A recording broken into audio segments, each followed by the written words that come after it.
내 마음속 내 유익 기득권을 행하는 아가 무엇입니까? 사도행전 23장 12절에서 15절 말씀으로 인도받겠습니다.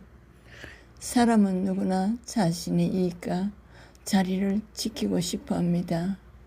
그러나 그 마음이 하나님보다 앞서면 죄가 시작됩니다. 사도행전 23장에서는 유대인들이 자신의 종교적 기득권을 지키기 위해 사도 바울을 죽이기로 맹세합니다. 그들은 하나님의 영광이 아니라 자신들의 명예와 권력을 지키기 위해 거짓과 살인을 계획했습니다. 오늘도 우리의 신앙생활 속에서 하나님의 뜻보다 내 자존심, 내 이익, 내 체면을 지키려는 마음이 있다면 같은 길을 걸을 수 있습니다. 기득권은 사람을 영적으로 눈물게 합니다.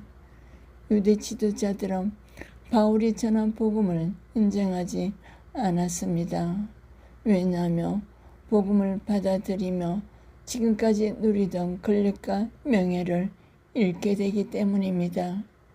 기득권은 진리를 거부하게 만들어 우상이 될 수 있습니다.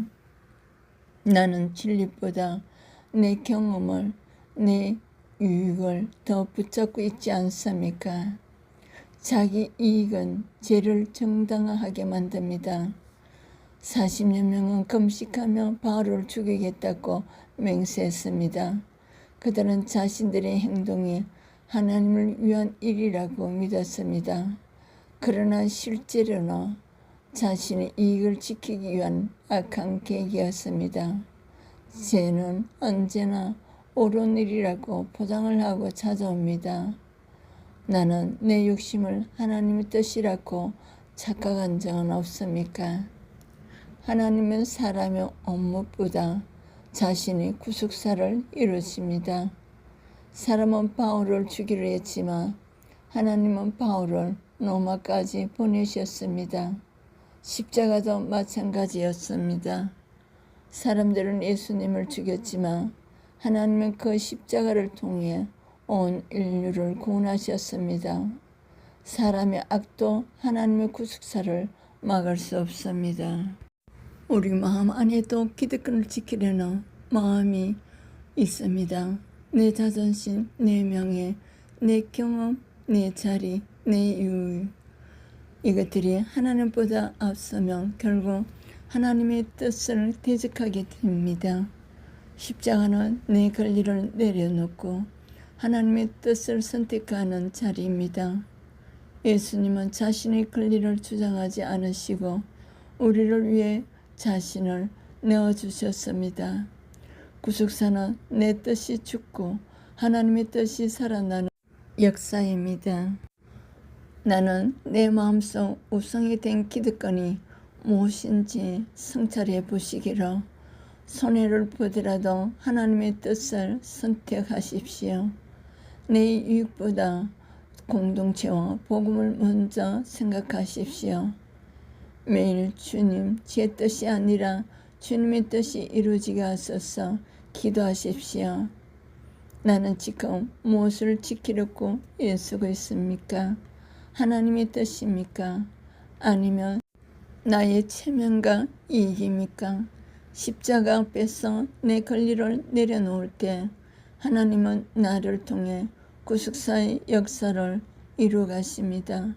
로마서 15장 3절 그리스도께서 자기를 기쁘게 하지 아니하셨나니 빌립보서 2장 3절 아무 일이든지 다툼이나 허용으로 하지 말고 오직 겸손한 마음으로 각각 자기보다 남을 낮게 여기고 우리의 이익과 기득권을 붙드는 마음을 십자가 앞에서 내려놓고 오직 하나님의 뜻과 구속사를 이루는 삶을 살아가는 축복자가 되시기를 하나님 말씀으로 마음과 치유를 받으시기로 로마서 12장 2절 이 세대를 본받지 말고 오직 마음을 새롭게 함으로 변화를 받아 하나님의 선하시고 기뻐하시고 온전하신 뜻이 무엇인지 분별하도록 하라. 마음이 새로워질 때 하나님의 뜻을 분별할 수 있습니다.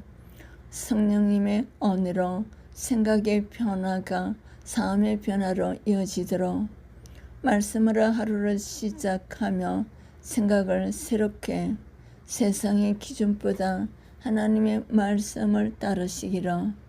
나는 오늘 누구의 생각을 따라 살아가고 있습니까? 잠언서 4장 23절 무릇 지킬 만한 것 중에 더욱 내 마음을 지키라.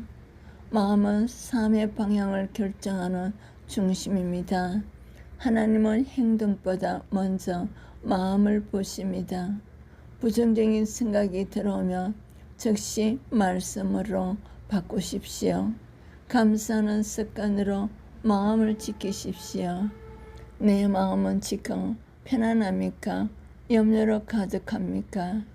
빌립보서 4장 6절에서 7절 아무것도 염려하지 말고. 기도는 염려를 평안으로 바꾸는 하나님의 방법입니다. 하나님의 평강은 마음과 생각을 지켜줍니다.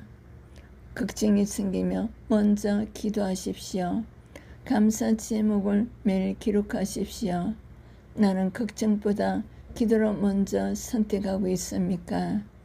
고린도후서 10장 5절 모든 생각을 사로잡아 그리스도에게 복종하게 하니 모든 생각에 진리인 것은 아닙니다. 말씀에 맞지 않은 생각은 버려야 합니다. 부정적인 생각이 들면 말씀으로 대답하십시오. 예수님의 시각으로 사람과 상황을 바라보십시오. 내 생각을 예수님께 순종하고 있습니까? 시편 51편 10절 하나님이여 내 속에 정한 마음을 창조하시고 마음의 치유는 하나님만이 하실 수 있습니다. 새 마음은 성령께서 주시는 선물입니다. 매일 회개하며 마음을 성찰하십시오. 성령께 새 마음을 구하십시오. 내 마음은 하나님 앞에 정직합니까? 에스겔서 36장 26절 새 영을 너희 속에 두고 새 마음을 너희에게 주되. 하나님은 굳은 마음을 옛사람의 마음을 부드러운 마음으로 긍정적인 마음으로 예수님의 마음으로 바꾸십니다. 구속사는 마음의 회복에서 시작됩니다. 용서하지 못한 사람을 위해 기도하십시오. 왕관보다 순종을 선택하십시오. 내 마음은 성령께 열려 있습니까? 시편 119편 11절 내가 주께 범죄하지 아니하려 하여 주의 말씀을 내 마음에 두었나이다. 말씀은 마음을 치유하고 죄를 막는 능력입니다. 말씀이 마음을 다스릴 때 삶도 변화됩니다. 매일 말씀 한 구절을 암송하십시오. 말씀을 삶에 적용하십시오. 내 마음은 말씀으로 채워져 있습니까? 마태복음 6장 33절 너희는 먼저 그의 나라와 그의 의를 구하라. 하나님의 뜻을 먼저 구하는 것이 마음 치유, 생각 치유의 시작입니다. 우선순위가 바뀌며 삶도 회복됩니다. 중요한 결정을 기도로 시작하십시오. 내 유익보다 하나님의 뜻을 먼저 구하십시오. 나는 무엇을 가장 먼저 구하고 있습니까? 골로새서 3장 2절 위의 것을 생각하고 땅의 것을 생각하지 말라. 생각의 방향이 인생의 방향을 결정합니다. 하나님의 가치관이 마음을 새롭게 합니다. 하루에 한 번 천국의 소망을 묵상하십시오. 세상 걱정보다 하나님의 약속을 붙드십시오.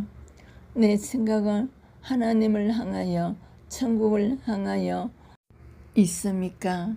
히브리서 10장 36절 말씀 너희에게 인내가 필요하며 하나님의 뜻을 행한 후에 약속을 받기 위함이라. 하나님의 뜻은 끝까지 순종하는 사람에게 이루어집니다. 인내는 믿음의 열매입니다. 결과보다 순종을 선택하십시오. 어려움 속에서도 말씀을 붙들고 순종하십시오. 나는 하나님의 뜻을 끝까지 순종하고 있습니까? 주님, 마음과 생각을 말씀으로 치유하시고 성령으로 새롭게 하시어서 언제나 하나님의 뜻을 분별하고 기쁨으로 행하게 하옵소서. 예수 그리스도 이름으로 기도합니다. 아멘. 구독, 좋아요, 알림으로 냉수한 그릇 대접 선행으로 축복받으시기로. 샬롬. 마음과 생각이 회복되기를 원하시면 치유상담 연구원으로 초대합니다.